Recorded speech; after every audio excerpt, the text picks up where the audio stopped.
ጤና ይስጥልን የተከበራችሁ የሬዲዮ ቤተሰቦችና አድማጮች ዕለቱን ዜናዎች እናሰማችኋለን። ዜናው የምናሰማችሁን አብቶማስፋና ታምሩገናን ባለንበት ሰዓት አቆጣጠር የዛሬ ህዳር 26 ቀን 2018 ዓ.ም ዜናዎችን ከማሰማታችን በፊት አርዕስተ ዜናውን እናስቀድማለን። የተጠናከረ የፋኖ ወታደራዊ ጥቃት፣ የካንጋሮ ችሎትና ፖለቲካዊ ውሳኔ፣ ቫይረስና የአሜሪካ ክልከላ፣ ለድራማው ስምምነት የፋኖ መሪዎች ምላሽ፣ የታፈነው ስብሰባ፣ የጦርነቱ ወሬና ኤርትራ፣ እግር ኳስና ትራምፕ የሚሉና ሌሎችም ወቅታዊ ዜናዎች አሉን። ዝርዝሩን እነሆ።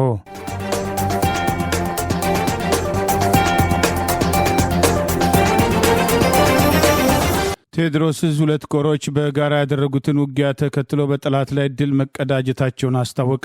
የአማራ ፋኖ ብሔራዊ ኃይል ምዕራብ አማራ ቀጠና ቴዎድሮስ በሁለት ኮሮች ድንቅ ጥምረት የታየበት ውጊያ በማድረግ በሰከላ ወረዳ አጉት ከተማ ላይ በጠላት ላይ ድል መቀዳጀቱን አስታውቋል። በቴዎድሮስ 105ኛ ኮር 44ኛ ክፍለ ጦርና 109ኛ ኮር 77ኛ ክፍለ ጦር በጥምረት 42 ጥቁር ክላሽ የማረኩበት ድል መቀዳጀታቸውን የጠቀሰው ይኸው መረጃ ሰከላ ወረዳ አጉት ከተማና ዙሪያው ላይ ሰፊ ቦታ በሸፈነው በዚያ አውደ ውጊያ አረመኔው ስልጣን አስጠባቂ ቡድን አባላት ላይ የሰነዘሩትን ጥቃት ተከትሎ 42 ጥቁር ክላሹን መማረካቸውን ገልጿል። ዛሬ ህዳር 26 ቀን 2018 ከሰከላ፣ ከማንኩሳ፣ ከቡሬ፣ ከገነት አቦና ከፍኖተ ሰላም ፔምፔ ዙ 23 በመያዝ ምላስና ብልት በመቁረጥ በሰራው ዘግናኝ ወንጀል ዛሬ ከቀኑ 9 ሰዓት ጀምሮ እስከ 12 ሰዓት በዘለቀው ትንቅንቅ አንድ ሻለቃ መሪን ጨምሮ ከ50 በላይ ጠላት ኃይል መደምሰሱንም የአፋብኃ ምዕራብ አማራ ቀጠና ቴዎድሮስ የህዝብ ግንኙነት ኃላፊ አርበኛ ማርሸት ጻው ማምሻውን ባወጣው መረጃ ገልጸዋል።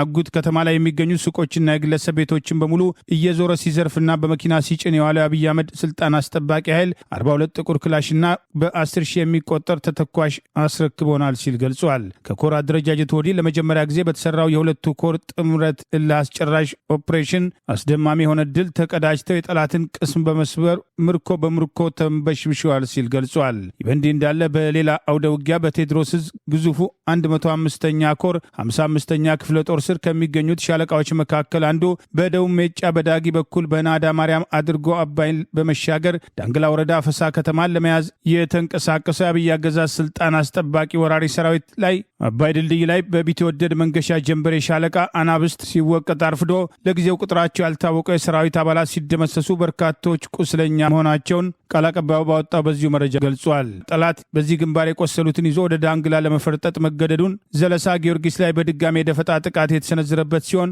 ያለውን ኃይል አጨማምሮ ወደ አፈሳ መልሶ ለማጥቃት የተንቀሳቀሰ ቢሆንም የሻለቃው ሌላ አካል ወደ ዳንግላ ከተማ በባቻ ሚካኤል አቅጣጫ በመግባት በአንድ አድማ ብተናን በድንገተኛ ጥቃት በታትኖ ወደ አፈሳ የተንቀሳቀሰ የጠላት ኃይል ወደ ዳንግላ ከተማ ድጋሚ እንዲፈረጠጥ የተገደደበትን ወታደራዊ ድል ማስመዝገቡን ገልጿል። ከአገዛዙ ጋር የተሰለፉ ባንዶችን ጨምሮ ራሱን ጥምር እያለ የሚጠራው ስልጣን አስጠባቂ ወራሪ ሰራዊት ዳንግላ ሆስፒታልና ዳንግላ ጤና ጣቢያን በቁስለኛ ማጨናነቁንም አፋብኃ ቴዎድሮስ ዛሬ ህዳር 26 ቀን 2018 ባወጣው በዚሁ መረጃ ገልጿል። ይህ በእንዲህ እንዳለ ዳንጉር፣ ጃዊ፣ ዳንገላ፣ አፈሳ፣ ሰከላ ዙሪያ አጉት ጠንከር ያለ ውጊያ መደረጉን የገለጸው የቴዎድሮስ ህዝብ ግንኙነት መምሪያ ባወጣው ተጨማሪ መረጃ በዛሬው ዕለት አፋብኃ ምዕራብ አማራ ቀጠና ቴዎድሮስ በተለያዩ ግንባሮች በዳንጉር፣ በጃዊ፣ በዳንግላ ዙሪያ ማረሚያ ቤት አካባቢ፣ በአፈሳ፣ በሰከላ ዙሪያ አጉት ጠንከር ያለ ውጊያ ማድረጉና 77ኛው 44ኛው 66ኛው 55ኛው እና 22ኛው የእዙ ክፍለ ጦሮች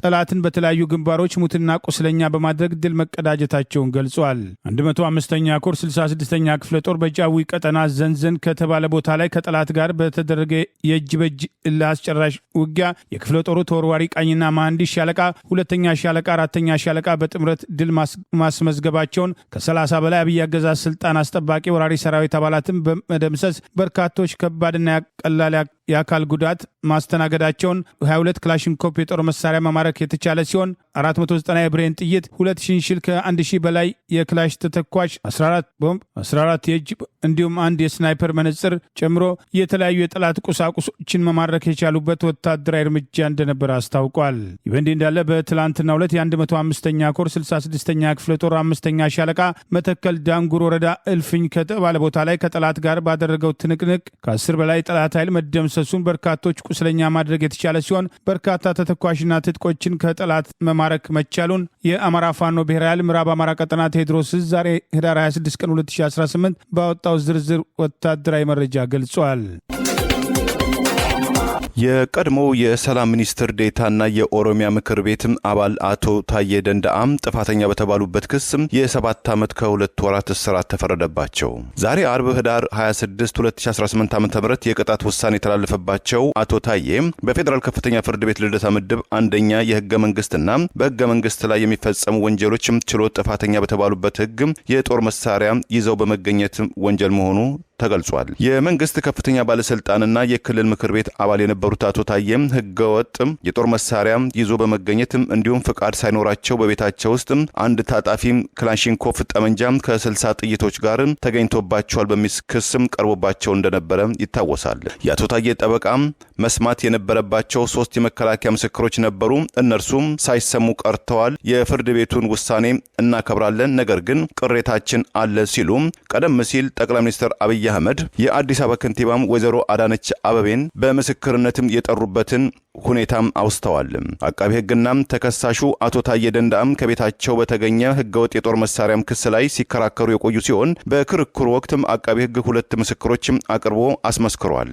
አቶ ታዬ የፌዴራል ፖሊስ ምክትል ኮሚሽነር መላኩ ፈንታን ጠባቂዎቻቸውን መለቀቃቸውን በመጥቀስ የደህንነትም ስጋትም ስላለባቸው መሳሪያ እንዲሰጣቸው መጠየቃቸውን ለፍርድ ቤቱም ገልጸው ኮሚሽነሩ መሳሪያ ይሰጠኝ የሚለውን ለጠቅላይ ሚኒስትር ጽህፈት ቤት ደብዳቤ እንዲጽፉ እንደነገሯቸውም ገልጸዋል።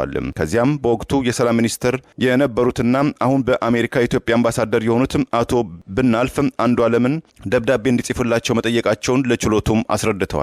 ይሁን እንጂ ደብዳቤው ከመጻፉ ይልቅ በቃል ይሻላል ተብሎ የሚፈለጉትን የጦር መሳሪያ እንዲታጠቁም ከስምምነት ላይ መደረሳቸውን ለፍርድ ቤቱ ተናግረዋል። በዚህ መሰረት በ2015 ዓ.ም አንድ ክላሽንኮቭ እናም ጥይቶችም ከያዘ 2 ካዝና ጋር ከግለሰብ ተቀብለው መውሰዳቸውን ይህም ፍቃድ ሳይወጣላቸው በቁጥጥር ስር መዋላቸውም ተነግሯል። ይህንን እንዲያስረዱላቸው ጠቅላይ ሚኒስትር አብይ አህመድን፣ የአዲስ አበባ ከንቲባ ወይዘሮ አዳነች አበቤን፣ አምባሳደር ብናልፍ አንዱዓለምን፣ ምክትል ኮሚሽነር መላኩ ፈንታንና የከተማና መሰረተ ልማት ሚኒስትር ጫልቱ ሳኔን የመከላከያ ምስክሮች በማድረግም አቅርበዋል። ሆኖም ፍርድ ቤቱም ቀርበው ምስክርነታቸውን ለመስጠት የቻሉት አምባሳደር ብናልፍ አንዱዓለምና ኮሚሽነር መላኩ ፈንታ ብቻ መሆናቸውም ተመልክቷል። የተከሳሹ ጠበቃ አቶ አበራ ንጉስ ቀሪዎቹ 3 የመከላከያ ምስክሮች አለመመስከራቸው ለቅጣት ውሳኔው መክበድ ከፍተኛ አስተዋጽኦ እንዳደረገም ገልጸዋል። ፍርድ ቤቱ በሪጅስትራል በኩል ለማቅረብ ያደረገው ተደጋጋሚ ሙከራ አልተሳካም። የፌዴራል ፖሊስም የመጥሪያ ወረቀት እንዲያደርሳቸው ሙከራም ተደርጎ ለማቅረብ አልቻሉም። ይህ የደንበኛን ራስን የመከላከል ህግ መንግስታዊ መብትም ጎርትቷል ሲሉም ቅሬታቸውን ገልጸዋል። በውሳኔው ቅር የተሰኙት የአቶ ታዬ ጠበቃም ለደንበኛቸው ጉዳይ ይግባኝ እንደሚጠይቁም ለመገናኛ ብዙሃን አስታውቀዋል። የብልጽግና ፓርቲ ወደ ስልጣን ከመምጣቱ በፊት ለ10 ዓመታት በስራትም የማቀቁትም አቶ ታዬ ደንደአም በኢትዮጵያ ስላለው የሰላም ሁኔታና በመንግስት ውስጥም ስላሉ ጉዳዮች ለመገናኛ ብዙሃን በመናገር እንደዚሁም በማህበራዊ ትስስሮችም ሐሳባቸውን በመግለጽም በስፋትም ይታወቃሉ። ከጎንደር ወደ ባህር ዳር በኮምቦይ ይንቀሳቀስ በነበረ የጠላት ስልጣን አስጠባቂ ወራሪ ሰራዊት ላይ የሰነዘረውን ጥቃት ተከትሎ ድል መቀዳጀቱን የአማራ ፋኖ ብሔራዊ ኃይል በላይ ዘለቀ እዝ አስታወቀ። የአማራ ፋኖ ብሔራዊ ኃይል አፋባ ሰሜን አማራ ቀጠና በላይ ዘለቀ እዝ ዛሬ ህዳር 26 ቀን 2018 ይፋ ባደረገው መረጃ ራስ አሞራው ውብነ ብርጌድ በእጀባ ላይ በነበረ የጠላት ስልጣን አስጠባቂ ወራሪ ሰራዊት ላይ የሰነዘረውን ጥቃት ተከትሎ ድል መቀዳጀቱን አስታውቋል። ዛሬ ህዳር 26 ቀን 2018 ዳግማዊ ቴዎድሮስ 5ኛ ኮር ጥቁር አንበሳ ክፍለ ጦር ራስ አሞራው ውብነ ብርጌድ ከማክሰኝት በቅርብ ርቀት ላይ ከሚገኘው ፈረንጅ ውሃ ከሚባለው ቦታ ላይ ከጎንደር ወደ ባህር ዳር በርካታ ወታደራዊ ተሽከርካሪዎችን አጅበው በመጓዝ ላይ በነበረው የብልጽግና ስልጣን አስጠባቂ ወራሪ ሰራዊት ላይ የሰነዘረውን የደፈጣ ጥቃት ተከትሎ ድል መቀዳጀቱን አስታውቋል። ከጠዋቱ 3 ሰዓት ጀምሮ በተሰነዘረው በዚህ ጥቃት ቁጥሩ በውል የማይታወቅ የአብይ አገዛዝ ስልጣን አስጠባቂ ሰራዊት ሙትና ቁስለኛ መሆኑን አፋባ ሰሜን አማራ ቀጠና በላይ ዘለቀ ዛሬ ህዳር 26 ቀን 2018 ይፋ ባደረገው በዚሁ መረጃ ጠቅሷል። በዚሁ ሰሜን አማራ ቀጠና በላይ ዘለቀ እዝ ሜጀር ጀነራል ማንታባተ አንደኛ ኮር ለወራት ያሰለጠናቸውን የአንደኛ ኮር ቃኝና መሐንዲስ ሰራዊት ትላንት በድምቀት ማስመረቁን ባወጣው ተጨማሪ መረጃ ገልጿል። ይህ በእንዲህ እንዳለ ከመቶ በላይ ጠላት ኃይል በዚሁ ቀጠና መደምሰሱን የአማራ ፋኖ ብሔራዊ ኃይል አፋባ በላይ ዘለቀ እዝ ዛሬ ህዳር 26 ቀን 2018 ባወጣው ተጨማሪ መረጃ ገልጿል። በእዙ ስር የሚገኘው ደጃዝማች 4ኛ ኮር በመተማ ወረዳ ሽመለ ጋራ ቀበሌ ትላንት ዳር 25 ቀን 2018 ዓ.ም ከቀኑ 9 ሰዓት ጀምሮ ወርጃርሙስ ቀበሌ ግሬቸሩና ቁጥር 1 መውጫ አዲስ ዓለም አካባቢ በሶስት አቅጣጫ የመጣውን የአብይ አገዛዝ ስልጣን አስጠባቂ ወራሪ ሰራዊት ላይ ጠንካራ የማጥቃት እርምጃ በመውሰድ በጠላት ላይ ከፍተኛ ሰብአዊና ቁሳዊ ኪሳራ ማድረሱን አስታውቋል። ከ6 ክፍለ ጦሮች የተውጣጣ የበላይ እዝ 4ኛ ኮር ሰራዊት በወሰደው በዚህ የተሳካ የማጥቃት እርምጃ ከ100 በላይ አብይ አገዛዝ ስልጣን አስጠባቂ ወራሪ ሰራዊት አባላት መደምሰሳቸውን ከ55 በላይ መቁሰላቸውን በተጨማሪም ሲጓጓዙበት የነበረ ተሽከርካሪ በተሰነዘረበት ጥቃት ከጥቅም ውጭ መሆኑንም አስታውቋል። በላይ እዝ በጀመረው ጥልቅ የማጥራትና የማረም ስርዓት ተሞርዶ ስሉ የሆነ የሚገኘው ደጃዝማች ኮር ይህንን ውጤታማ የድምሰሳ ውጊያ ግዳጅ ሲፈጽም አንድም መስዋዕትነት እንዳልነበር ዛሬ ህዳር 26 ቀን 2018 አፋባህ በላይ ዘለቀ ህዝብ ባወጣው በዚሁ መረጃ ገልጿል። ይህ በእንዲህ እንዳለ ከውጊያው ጎን ለጎን እየሰለጠኑ ያሉ የፋኖ ቃኝና መሐንዲሶች መመረቃቸውን የአማራ ፋኖ ብሔራዊ ኃይል ሰሜን አማራ ቀጠና በላይ ዘለቀ ዛሬ ህዳር 26 ቀን 2018 ይፋ ባደረገው ተጨማሪ መረጃ ገልጿል። ሜጀር ጀነራል ውባንታ ባተ አንደኛ ኮር ለወራት ያሰለጠነውን የአንደኛ ኮር ቃኝና መሐንዲስ ሰራዊት በደማቅ ሁኔታ ማስመረቁን የምረቃ መርሃ ግብሩ ሲከወን የበላይ እዝ መሪዎች፣ የአንደኛ ኮር ስራ አስፈጻሚዎች፣ የክፍለ ጦርና ብርጌድ መሪዎች በተገኙበት ደማቅ ሁኔታ ማስመረቁን ይፋ አድርጓል። በምረቃ ስነ ስርዓቱ የአማራ ፋኖ ብሔራዊ ኃይል በላይ ዘለቀ እዝ ከፍተኛ አመራርና የአንደኛ ኮር አስተባባሪ ግብረ ኃይል አርበኛ አንተነህ ድረስና ሌሎች ከፍተኛ የኮርና የክፍለ ጦር አመራሮች ተገኝተው ማስመረቃቸው ይፋ ሆኗል። ለተመራቂዎችና ለመላ ሰራዊቱ መልእክት ያስተላለፈው አርበኛ አንተነህ ድረስ አማራዊ አንድነት የድል መሳሪያችን ነው ሲል አጽንኦት በመስጠት ንግግር ማድረጉን ይኸው መረጃ ጠቅሷል። ጋፋት ባንድ የተለያዩ የኪነ ጥበብ ስራዎችን በማቅረብ የመርሃ ግብሩን ድምቀት ማሳካቱን ተመራቂዎች በስልጠና ያገኙትን አቅም ተጠቅመው ለተሻለ ግዳጅ አፈጻጸም በአካላዊ አእምሮዊና ስነ ልቦናዊ ክህሎት ብቁ ሆነዋል ሲል የስልጠናው አስተባባሪዎች መናገራቸውን የአማራ ፋኖ ብሔራዊ ኃይል ሰሜን አማራ ቀጠና በላይ ዘለቀ ዛሬ ህዳር 26 ቀን 2018 ይፋ ባደረገው በዚሁ መረጃ ገልጿል። የአሜሪካ ኤምባሲ በሲዳማ ክልል በሐዋሳ የማርበርግ በሽታ መከሰቱን ተከትሎ የኤምባሲው ሰራተኞች ወደ ሲዳማ ክልል እንዳይጓዙ ክልከላም ጣለ።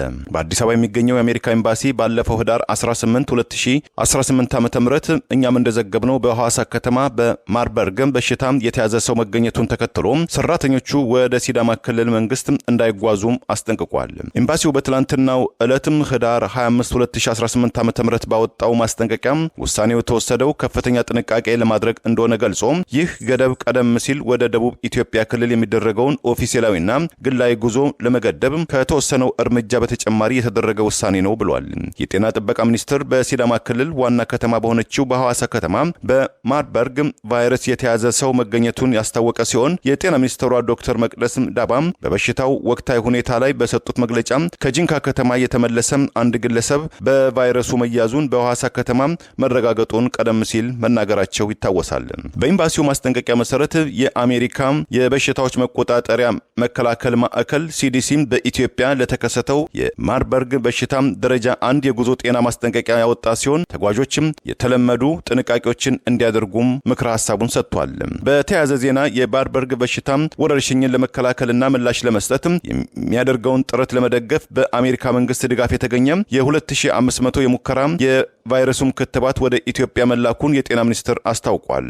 የሙከራ ክትባቶቹን በኢትዮጵያ የአሜሪካ አምባሳደር ኤርቬን ማሲንጋም ለኢትዮጵያ መድኃኒት አቅርቦት አገልግሎት በይፋ ያስረከቡ ሲሆን የጤና ሚኒስትሯም ዶክተር መቅደስ ዳባም ክትባቱ በአርማወር ሃንሰን የምርመራ ተቋም በሚመራ ፈጣን የደረጃ 2 ክሊኒካዊ ሙከራ ከተደረገለት በኋላ ለጥቅም እንደሚውል ገልጸዋል።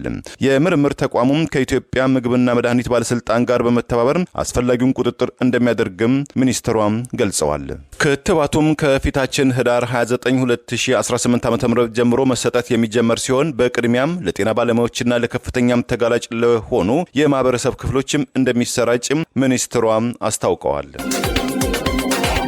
እነ አርበኛ ዘመነ ካሴ ከአገዛዙ ጋር እየተደራደሩ ነው በሚል ከዓመት በፊት በተቃራኒው ከአገዛዙ ጋር የሚደራደሩ ኃይሎች ያሰሩት የነበረውን የስም ማጥፋት ዘመቻ አስታኮ የሰጠው አስተያየት ማስረሻ ሰጤ የአገዛዙን ተልዕኮ ጨርሶ የስምነት ድራማ በፈረመ ማግስት ሰፊ መነጋገሪያ ሆኗል። የአማራ ፋኖ ብሔራዊ ኃይል አፋባሃ ማዕከላዊ ኮማንድ አባልና የምዕራብ አማራ ቀጠና ቴዎድሮስ ዕዝ መሪ አርበኛ ዘመነ ካሴ ከዚህ ቀደም ከአገዛዙ ጋር ሳይደራደሩ እንደተደራደሩ በማድረግ ከዚህ አልፎ ታጋዩንና አመራሩ አመራሩን ለመከፋፈል ሰፊ ዘመቻ በተከፈተበት ወቅት ድርድርን አስታኮ የሰጠው አስተያየትና ሌሎች ግን ውስጡን ከአገዛዙ ጋር የሚነጋገሩና ግንኙነት የጀመሩ እንዳሉ ነገር ግን ዘመቻ የተከፈተው በእነሱ ላይ መሆኑን ገልጾ በጊዜው የሰጠው አስተያየት ዛሬ እንደ አዲስ መነጋገሪያ ሆነዋል። አርበኛ ዘመነ ካሴ በወቅቱ የተከፈተባቸውን የስም ማጥፋት ዘመቻ ከአገዛዙ ጋር ውስጡን እየተደራደሩ ነው ተብሎ ስማቸውን ሲያጠፉ የነበሩ ወገኖች ምን ዓላማ ይዘው እንደነበር የሰጠው አስተያየት በማህበራዊ ሚዲያ ዛሬ እንደ አዲስ ሰፊ ትኩረት አግኝቶ ሲዘዋውር አስተውለናል።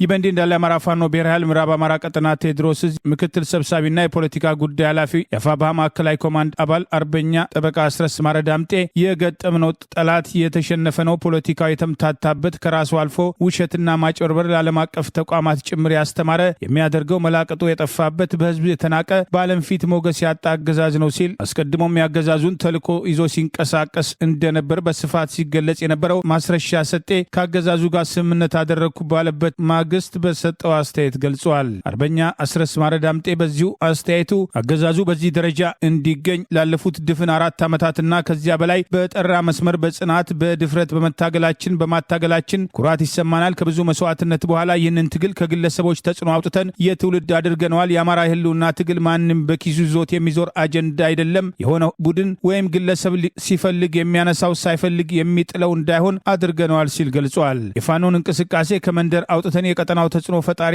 ኃይል ማድረግ ችለናል። የአማራን ፖለቲካም ዓለም በአንክሮ እንዲያየው ማድረግ ተችሏል። የቀጠናውን ኃይሎች የማስተባበር ኃላፊነት መሸከም የሚችል የአመራር ቋት በመፍጠር ላይ ነው። ድንጋይ ነክሰን ከነጣቂዎችና ከሰንጣቂዎች የጠበቅነው ትግል ለባላደራው ትውልድ እናስረክበዋለን። መሪያቸው በጠላት ጫና በተሰደዱ እና መንግስታዊ መዋቅር በፈረሰ ጊዜ ጭምር ያቆዩን የኢትዮጵያን ህብራዊ ማንነት ከቅኝ ገዢዎች የጠበቁ የአርበኞች ልጆች ነን በማለት አገዛዙ ከማስረሻ ሰጤ ጋር ያደረገውን ስምምነት ተከትሎ ጉዳዩን በሚያዳንቅበት በዚህ ወቅት ትግሉን ግለሰቦች ወዲያ ወዲህ ሊያደርጉት የሚችልበት ደረጃ አለመድረሱን በአስተያየቱ በግልጽ አስፍሮ ተመልክተናል።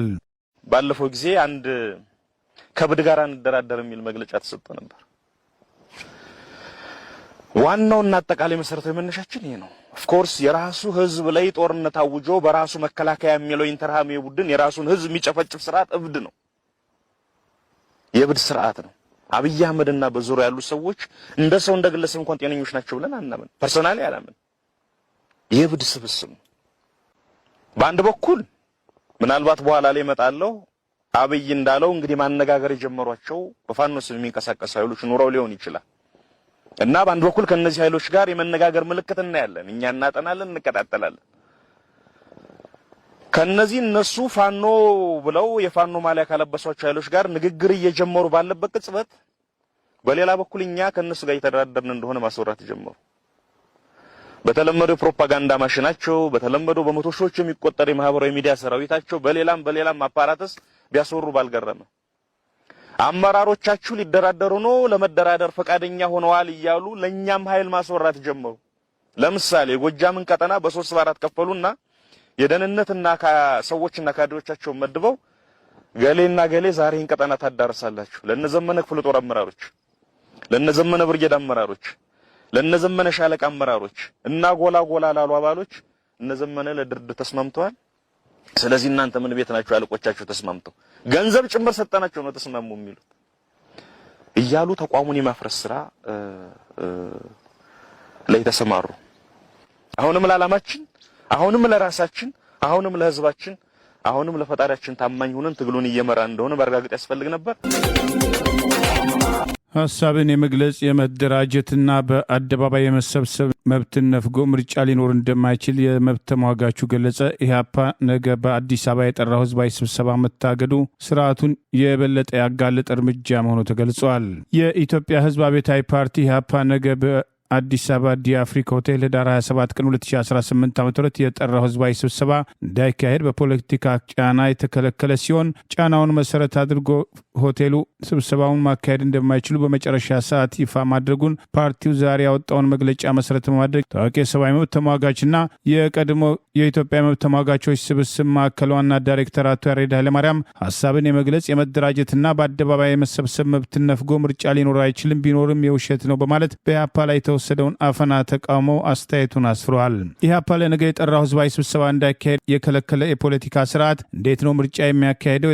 የጠቅላዩን የሰሞኑን ለምርጫ ለምርጫ አስቻይ ሁኔታ እንፈጥራለን የሚለው ድንፋታ እንዴት በአንዲት ሆቴል ውስጥ የሚካሄድ ስብሰባ መታገስ ያቅተዋል? እንግዲህ የአገዛዝ ስርዓቱ የፖለቲካ ለውጥ ለሚፈልጉ ኃይሎች የተወላቸው 3 ምርጫ ብቻ ነው። ሙሉ ለሙሉ ወደ ህዝባዊና ሰላማዊ የሆነ እምቢተኝነት ንቅናቄ መግባት ወይም ብልጽግና በሚያካሄደው ውሸት ምርጫ አጃቢ ሆኖ ቀጣዩን የአፈና ዘመን ማራዘም፣ ካልሆነም በተለመደው የጡንቻ ፖለቲካ ነፍጥ ማንሳት ነው በማለት ሀሳብን የመግለጽ የመደራጀትና በአደባባይ መሰብሰብ መብትን ነፍጎ ምርጫ ሊኖር አይችልም፣ ቢኖርም የውሸት ነው የሚሆነው በማለት የመብት ተሟጋቹ አስተያየቱን ተሰጥቷል። ይህ በእንዲህ እንዳለ የኢትዮጵያ ህዝብ አብዮታዊ ፓርቲ ኢህአፓ በነገው ዕለት ሊያካሄድ የነበረው ስብሰባ መሰረዙን አስታኮ ዛሬ መግለጫ ያወጣ ሲሆን በዚህ መግለጫው እንዳያማጥራው እንዳይበላግፋው በማለት አዲሱ የብልጽግና ያፈና ስልት ነው ሲል ድርጊቱን ተቃውሟል። ኢህአፓ በጠራው ስብሰባ ላይ አዲስ አበባ ነዋሪ በህዝባዊ ውይይቱ ላይ ተገኝቶ ሀሳቡን ለመግለጽና ለበርካታ ሀገራዊ ችግሮች በጋራ የመፍትሄ አቅጣጫ ፍለጋ ላይ ለመምከር አቅዶ እንደነበር አስታውሶ ለህዝባዊ ስብሰባው ድጋፉን በተለያየ መንገድ ህዝቡ ሲገልጽ መቆየቱንም ጠቅሷል። ለህዝብ መገልገያነት መዋል የሚገባቸው የመንግስት አዳራሾች በስርዓቱ ሙሉ ለሙሉ ቁጥጥር ውስጥ በመሆናቸውና በአዳራሾቹ የመገልገያ መብታችንን እንደ ሁሉም የኢትዮጵያ ህዝብ መብቶች ሁሉ ስለተነጠቅን የግል አዳራሾችን ለማነጋገር ተገደናል በማለት ከዲ አፍሪክ ሆቴል ጋር ያደረገውን ስምምነት ተከትሎ የኪራይ ውል ተፈራርሞ ቅድሚያ ክፍያ ከከፈለ በኋላ ለህዝባዊ ውይይቱ አስፈላጊ ናቸው የሚላቸው መሰናዶዎች አድርጎት የቅዳሜ ህዳር 27 ቀን 2018 ህዝባዊ ስብሰባውን ሲጠብቅ እንደነበር አስታውቋል። የስብሰባው ይፋ መደረግን ተከትሎ የፓርቲው ማህበራዊ ሚዲያ አፈቀላጤዎችና ልሳናት ዘመቻ ከፍተውበት እንደነበር ያስታውሰው ኢህአፓ የስም ማጥፋትና ውንጀላው ጎን ለጎን ፓርቲው የስም ማጥፋቱን ሆነ በቀጥታና በተዘዋዋሪ የሚደርሱበትን በቃላት ሊገለጹ የማይችሉ ጫናዎች ተቋቁሞ ስብሰባውን ለማካሄድ የገፋበት ቢሆንም በ11ኛ ሰዓት ሆቴል ዲ አፍሪክ ምንም አይነት አጥጋቢ ምክንያት ሳይሰጥ ውሉን ሰርዣለሁ፣ የከፈላችሁትን ገንዘብ ውሰዱ ሲል ውሉን ማቋረጡን አስታውቋል። ለመሆኑ የፖለቲካ ፓርቲ ህዝብን ሰብስበው ለማዋየት ካልቻለና የሀሳብ ልውውጥ ለማድረግ የማይቻል ከሆነ ገዢው ፓርቲ አጫፋሪ ከመሆኑ ውጪ ምን ሊፈይድ ይችላል ሲል በመግለጫው የጠየቀው ኢህአፓ ይህ እውነት ይህንና መሰል በርካታ ጥያቄዎችን እንድናነሳ አስገድዶናል በማለት የዜጎችን የመሰብሰብ የመቃወም መብቶች ላይ የሚደረግ ቀጥተኛም ሆነ ተዘዋዋሪ አገዛዙ ክልከላ ሰላማዊ ትግሉን ማስቆም በፍጹም እንደማይችል ኢህአፓ በዚሁ መግለጫ ጠቅሷል። የኢህአፓ ዋና ጸሐፊ ሚስጥረ ስላሴ ታምራት ከህብር ሬዲዮ ጋር ዛሬ ባደረገችው ቃለመጠይቅ የስብሰባውን ክልከላና ኢህአፓ የጀመረውን ሰላማዊ ትግል አጠናክሮ እንደሚቀጥል በተመለከተ ተጨማሪ ማብራሪያ ሰጥታለች። እንድታደምጡት እንጋብዛለን። በነጻ የሚገኝ ነጻነት የለም። ሁሉም ነገር ዋጋው ይለያይ እንጂ ዋጋ አለውና ያንን ዋጋ መክፈል የማትችል ከሆነ ሁሌም እድልህ በሌሎች ሲወሰን ነው የሚኖረው። ለዛውም በሞራልም በብዙ ነገር ከአንተ በሚያንሱ ሰዎች እና ይሄ ወጣቱም በለው የተማረውም ሰው ከፖለቲካ እየራቀ በሄደ ቁጥር ወጣቱ ሊወስን የሚገባውን ምክንያቱም ሀገር የወጣቶች መሆን አለባት ሊወስን የሚገባውን ሌላው ይወስንለታል which is ለወጣቱ ይስማማ እንዳልሆነ አሁንም ብያየን ስለሆነ ማለት ነው እና መራቁ መፍትሄ አይሆንም። ትንሽ ዋጋ ለመክፈል አለመፈለግ ብዙ ዋጋ ያስከፍላልና ሁሉም ሰው ያንን አንደርስታንድ አድርጎ እንትን መወሰን አለበት መግባት አለበት ብዬ አስባለሁ። ብዙ ፔቲ ነገሮች ላይ ህይወት ላይ ብዙ ለውጥ የማያመጡ ጉዳዮች ላይ ከመጠመድ ይልቅ አሁን እንደምናየው በቃላት ጦርነት ውስጥ በከረሙት በኢትዮጵያና በኤርትራ መንግስታት መካከል አዲስ ጦርነት ከተጀመረ የሚተርፍ ሰው አይኖርም ሲል አንድ የቀድሞ ኤርትራዊ ተዋጊም ስጋቱን ገለጸ። በርካታ ወጣት ኤርትራውያን ጦርነትን ሸሽተው ወደ ጎረቤት አገራት ይሰደዳሉ ተባለ። የፈረንሳዩ የዜና አገልግሎት ኤፍፒ ያነጋገረው በኢትዮ ኤርትራ የቀደሙ በርካታ ጦርነቶች ላይ የተሳተፈው ኤርትራዊው የአስመራ ከተማ ነዋሪ ተወልደ እውነተኛ ስሙ አይደለም ተወልደ በሰጠው አስተያየትም ጦርነት ከተቀሰቀሰ በርካታ ሰዎች ወደ አውደ ግንባር ይላካሉ። እንደከዚህ ቀደሙ ሁሉ በርካታ ህፃናት ወላጅ አባቶቻቸውን በጦርነቱ ያጣሉ። እናቶችም እንዲሁ ያለ አባቶች ወይም ያለ ባሎቻቸው ልጆቻቸውን ለማሳደግ ይገደዳሉ። ወላጆችም ያለ ጧሪ ረዳት ህፃናትም ይቀራሉ በማለትም ስጋቱን አጋርቷል። በኢትዮ ኤርትራ የድንበር ጦርነትና በሰሜን ኢትዮጵያ ትግራይ ጦርነት ወቅት ከኤርትራ መከላከያ ሰራዊት ጋር የተሰለፈው ተወልደ እኛ ለጦርነት እንግዳም አይደለንም ጦርነትም የሚያስከትለውን ኪሳራም ጠንቅቀን እናውቃለን በማለትም የጦርነት አስከፊነትን አስጠንቅቋል። በሰሜን ኢትዮጵያም ጦርነት ወቅትም የተሳተፈው የ30 ዓመቱ ማህሪ በበኩሉ በሰጠው አስተያየት በርካታ ኤርትራን ወጣቶችም ጦርነት ይመጣል በማለት በመሸሽም በገፍ ወደ ኢትዮጵያ አሊያም በርስ በርስ ጦርነት ወደምትናጠው ጎረቤት ሱዳን ይሸሻሉ በማለትም ለኤፍፒ ትዝብቱን አጋርቷል። በግዞት የሚኖሩትም የቀድሞው የማህበራዊ አንቂው መሐመድ ኸይር ኦማር በበኩላቸው ኤርትራውያን ወጣቶች በአሁኑ ወቅት በሁለት ጎራዎችም እንደተከፈሉ ገልጸው እነርሱም ለዜጎቻቸው ደንታ የላቸውም ባሏቸው የኤርትራው ፕሬዝዳንት አቶ ኢሳያስ አፈወርቂና ሁሌም ስለ ራሳቸው ሌጋሲ ይሯሯጣሉ ባላቸው የኢትዮጵያው ጠቅላይ ሚኒስትር አብይ አህመድ መካከል አጣብቂኝ ውስጥ መውደቃቸውን ገልጸዋል። ከዚህም ቅዠትም ነጻ የሚያወጣን በተአምር ብቻ ነው በማለትም መናገራቸውን ኤፍፒም ጠቅሷል። የኢትዮጵያና የኤርትራ ባለስልጣናት በቀረበው አስተያየት ዙሪያም እስከ አሁን ድረስም የሰጡት ኦፊሴላዊ አስተያየት አለመኖሩ ተገልጿል። የንግዱን ማህበረሰብ ለፈጠረው ኢኮኖሚያዊ ቀውስና ጫና በተደጋጋሚ ተጠያቂ የሚያደርገው አገዛዝ ከ106 ሺህ በላይ የሚሆኑ ነጋዴዎች ላይ እርምጃ ወስጃለሁ ማለቱ በአገሪቱ ያለውን ኢኮኖሚያዊ ቀውስ ዛሬም በነጋዴው ለመሸፈን እየተደረገ ያለ ጥረት አካል መሆኑ በወቀሳ ተነስቷል። የአገዛዙ የንግድና ቀጠናዊ ትስስር ሚኒስትር የተባለው ዶክተር ካሳሁን ጎፌ ከመንግስት ሰራተኞች የደሞዝ ማሻሻያ ጋር ተያይዞ አላስፈላጊ ዋጋ ጭማሪ ባደረጉ ከ106 ሺህ በላይ ነጋዴዎች ላይ እርምጃ ወስደናል በማለት በአገሪቱ የሚታየው ኢኮኖሚያዊ ቀውስና የኑሮ የሸቀጦች ዋጋ ጭማሪን ከነጋዴዎች ችግር ጋር ብቻ በማያያዝ የሰጠው አስተያየት እያስተቸው ይገኛል። ባለፈው ዓመት በዚህ ወቅት ይኸው ሚኒስትር በአገሪቱ ከ283 በላይ ህገወጥ ኬላዎች አሉ። ህገወጥ ኬላዎቹ ብዙዎቹ በተለያዩ ክልሎች የሚገኙ ናቸው። ይህንን ማስቆም አለብን። በሸቀጦች ዋጋ ላይ የራሱ ጭማሪና ጫና አለው። አሽከርካሪዎች ተንቀሳቅሰን መስራት አልቻልንም። ባለንብረቶችም ከባንክ ያወጣነው ዕዳ መክፈል አልቻልንም። በግዳጅ ስምና ህገወጥ ኬላ ስም እየተዘረፍን ንብረታችን እየተጎዳ አሽከርካሪዎችና ረዳቶች ህይወታቸውን እያጡ ነው የሚል ቅሬታ በቀረበበት ወቅት ይህንን ችግር በአስቸኳይ እንፈታለን ሲል የነበረው ዶክተር ካሳሁን ጎፌ ዛሬ ደግሞ በተመሳሳይ አነስተኛ የተባለው የደሞዝ ጭማሪ በተሟላ መንገድ ዛሬም ለሰራተኛው ያልተሰጠ ቢሆንም ይህንን ሽፋን አድርገው ሸቀጦች ላይ ዋጋ ጨምረዋል በሚል ከ106 ሺህ በላይ ነጋዴዎች ላይ እርምጃ ወስደናል የሚለው አካሄድ አገዛዙ ዛሬም ለፈጠረው ኢኮኖሚያዊ ችግር ነጋዴዎችን ተጠያቂ በማድረግ በህዝብ ውስጥ ያለውን ቅሬታ ወደ ነጋዴዎች እንዲዞር ለማድረግ የታለመ መሆኑን በወቀሳ እየተነሳ ይገኛል። ነጋዴው የገዛውን ሸቀጥ ከቦታ ቦታ በነጻነት ማዘዋወር የማይችልበት ሸቀጡን የሚያዘዋውሩ ወገኖች ህይወታቸውን አደጋ ላይ ጥለው ጭምር በህገ ወጥ ኬላ በአንድ ክልል 4 እና 5 ቦታ ቀረጥ እየከፈሉ የሚያደርሱት ሸቀጥ ላይ የዋጋ ጭማሪ መደረጉ ግልጽ እርምጃ መሆኑን ከአቅም በላይ አላስፈላጊ ዋጋ ጭማሪ የሚያደርጉ ጥቂቶች ሊኖሩ ቢችሉም ከ106 ሺህ በላይ ነጋዴዎች ላይ እርምጃ ወስደናል የሚለው ዘመቻ ግን አገዛዙ ዛሬም የፈጠረውን ኢኮኖሚያዊ ቀውስ በነጋዴዎች ላይ ኃላፊነቱን በማድረግ ህዝቡ ችግሩ የነጋዴው ችግር አድርጎ እንዲመለከት በማድረግ ስርዓቱ ፋታ ለማግኘት የሚወስደው እርምጃ አካል ነው የሚል ወቀሳ ተከትሎ ቀርበዋል። የኦሮሞ ብልጽግና ፓርቲ አመራሮች አንዱ የሆነው ዶክተር ካሳሁን ጎፌ ባለፈው ዓመት በዚህ ወቅት አሽከርካሪዎች ህገወጥ ኬላን አስታኮ ከፍተኛ ተቃውሞ ያቀርቡ በነበረበት ወቅት 283 ህገወጥ ኬላዎች በሁሉም የሀገሪቱ ከተሞች ያሉ የምርት ነጻ ዝውውርን የሚገድብና የሎጂስቲክ ቅልጥፍናን የሚገድቡ ህገወጥ ኬላዎች ናቸው። በሁሉም ክልሎች ተንሰራፍቶ ይገኛል። ይህንም በአስቸኳይ እናስወግዳለን በማለት በጊዜ የተነሳውን ቅሬታ ለማለዘብ መሞከሩን የሚጠቅሱ ወገኖች ዛሬም በተመሳሳይ ስርዓቱ ጦርነትን የሙጥኝ በማለት የአገሪቱን ሀብት በጦርነትና ብልጭልጭ ፕሮጀክቶች እያባከነ ዜጎች በነጻነት ተንቀሳቅሰው መስራት የሚችሉበትን ሁኔታ እያጠበበ ለፈጠረው ኢኮኖሚያዊ ቀውስ ነጋዴን ብቻ ተጠያቂ ለማድረግ መሞከር ነጋዴውን በማሸማቀቅ የበለጠ ኢኮኖሚውን ለመጉዳት የሚደረግ ጥረት አካል እንጂ ከግብር ጫና ጀምሮ ነጋዴዎች ላይ እየተወሰደ ያለው እርምጃ ፍትሐዊ አለመሆኑን ንግግሩን መሰረት አድርጎ አንዳንዶች በወቀሳ አስተያየት ሲሰጡ ተስተውሏል።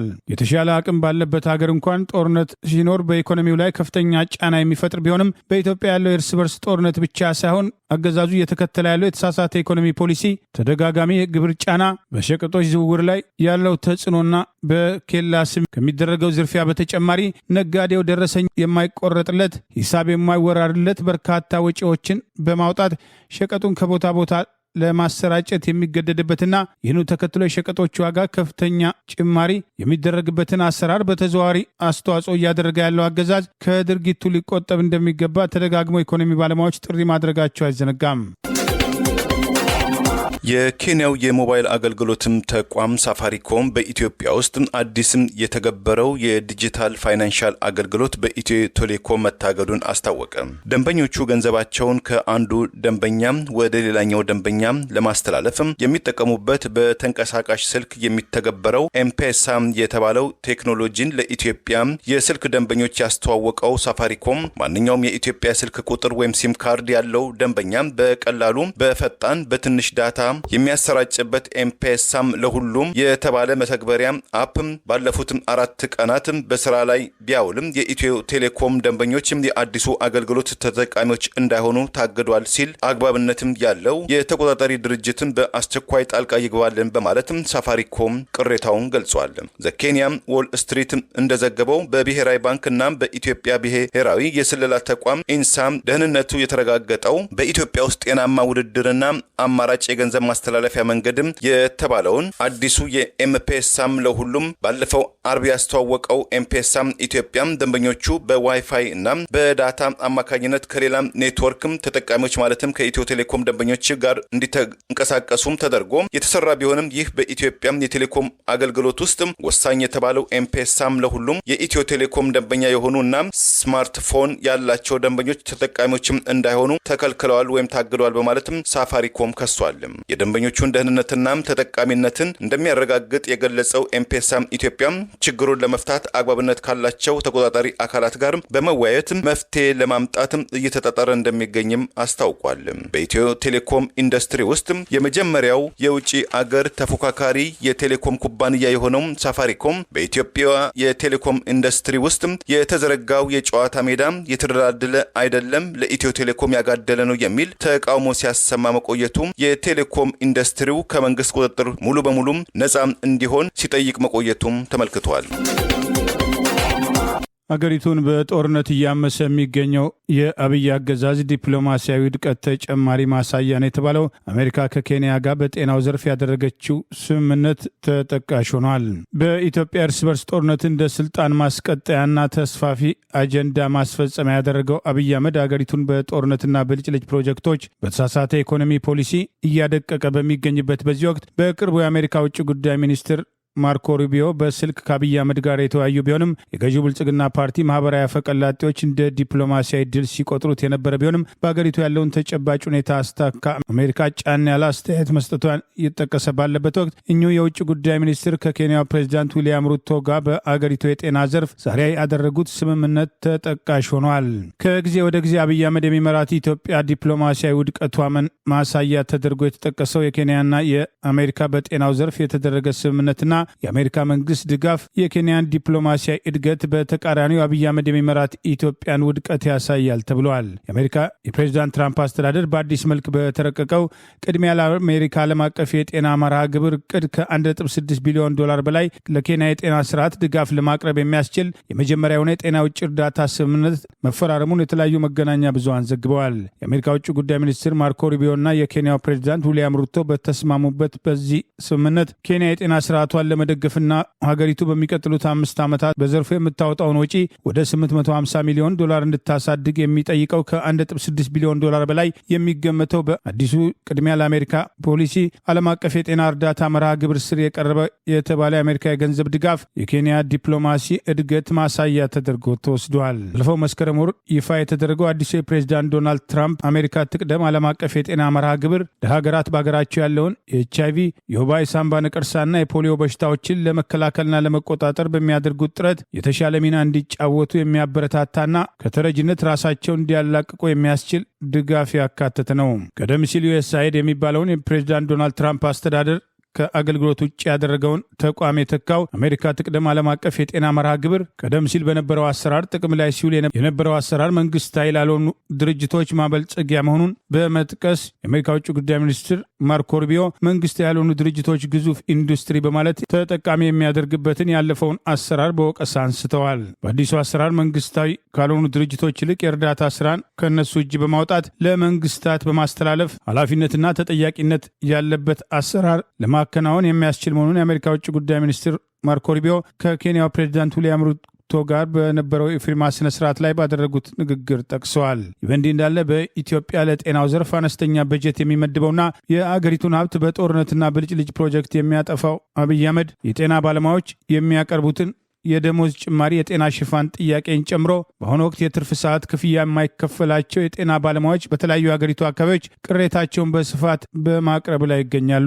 የኢትዮጵያ ጤና ባለሙያዎች ታህሳስ 6 ቀን 2018 ዓ.ም ሁለተኛ ዙር የሥራ ማቆም አድማ ለማድረግ ቀጠሮ የያዘ ሲሆን የጤና ባለሙያው በጋራ ተባብሮ ለመብቱ እንዲቆም ተደጋጋሚ ጥሪ ሲቀርብ ቆይተዋል። የኤርትራ መንግስት በወታደራዊ እስር ቤት ውስጥ ያለ ፍርድ ለ18 ዓመታት አስሯቸው የነበሩ 13 ሰዎችን መልቀቁን ቤተሰቦቻቸው ለመገናኛ ብዙሃን ገለጹ። 13ቱ ግለሰቦች ታስረው የነበረው በአስቸጋሪ አኗኗር ማይ ሰርዋ ተብሎ በሚጠራው ጥብቅ ቁጥጥር በሚደረግበት ወታደራዊ እስር ቤት ውስጥ መሆኑን ለቢቢሲ ትግርኛው ክፍለ ጊዜም ቤተሰቦቻቸው ገልጸዋል። ከስራት የተለቀቁትም ሰዎች ነጋዴዎች፣ የፖሊስ አባላት እንደዚሁም በተለያየ የሙያ ዘርፎች ላይ ተሰማርተው የነበሩ ሲሆን ያለምንም ማብራሪያ ባለፈው ሐሙስ ወይም በትላንትና ዕለት ህዳር 25 2018 ዓ.ም ተለቀው ከቤተሰቦቻቸው ጋር መቀላቀላቸው ተገልጿል። በማይሳርዋ ወታደራዊ እስር ቤት ታስረው የነበሩትና ስማቸው እንዳይገለጽ የጠየቁ አንድ ግለሰብ ለቢቢሲ እንደተናገሩት ጥቅምት 2000 ዓ.ም በወቅቱ የአገር ውስጥ ደህንነት ኃላፊ ከነበሩት ከኮሎኔል ስምዖን ገብረ ድንግል የግድያ ሙከራ ጋር ተያይዞ በቁጥጥር ስር መዋላቸውን አውስተዋል። አክለውም የተያዙት ከሁለት ነጋዴዎች ጋር በተያያዘ መሆኑን ገልጸው መጀመሪያ ላይ 30 የሚሆኑ ሰዎች በቁጥጥር ስር ውለው እንደነበረ ገለጹትም። ታሳሪው ከዓመታት እስራት በኋላም ተለቀው 20ዎቹ ብቻ በአስቸጋሪው እስር ቤት ውስጥ መቆየታቸውን ገልጸዋል።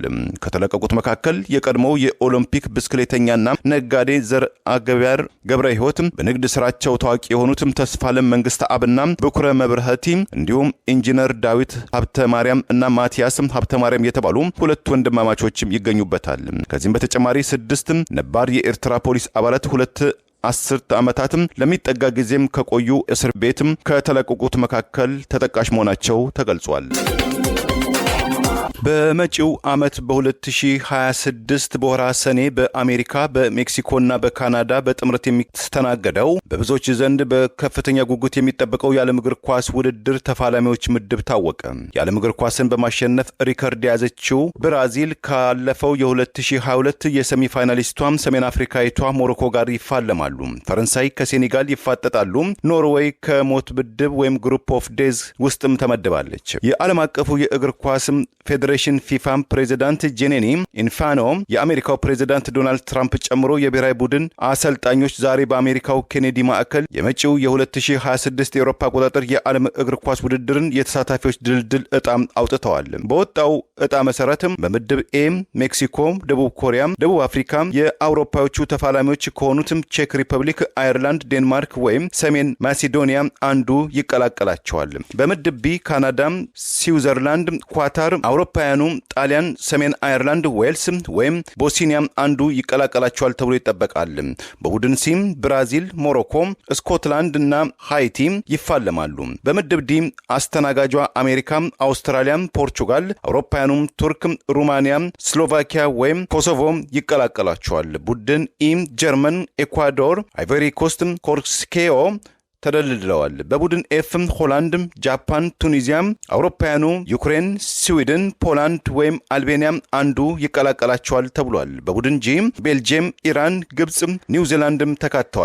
በቡድን ኤች ስፔን፣ ኡራጋይ፣ ሳውዲ አረቢያ፣ ኬፕ ቬርድ፣ በቡድን አይ ፈረንሳይ፣ ሴኔጋል፣ ኖርዌይ፣ የዓለም ተፋላሚዎቹ ቦሊቪያ፣ ሱርናሜ ወይም ኢራቅም ይቀላቀላሉ። የምድብ ጂዎቹ አርጀንቲና፣ ኦስትሪያ፣ አልጄሪያ፣ ጆርዳን የተደለደሉ ሲሆን በምድብ ኬም ፖርቹጋል፣ ኮሎምቢያ፣ ኡዝቤኪስታን እና የዓለም ተፋላሚዎቹ ዲሞክራቲክ ሪፐብሊክ ኮንጎ፣ ጃማይካ ወይም ኒው ካሌዶኒያ ሲመደቡ በምድብ ኤል እንግሊዝ፣ ክሮኤሺያ፣ ፓናማና ምዕራብ አፍሪካዊቷም ጋና በአንድ ጎራም ተመድበዋል። የውድድሩ ቀናትም ሰዓትም ስታዲየሞች በነገው ዕለት ቅዳሜ ይፋ ይሆናል ተብሎ ይጠበቃል።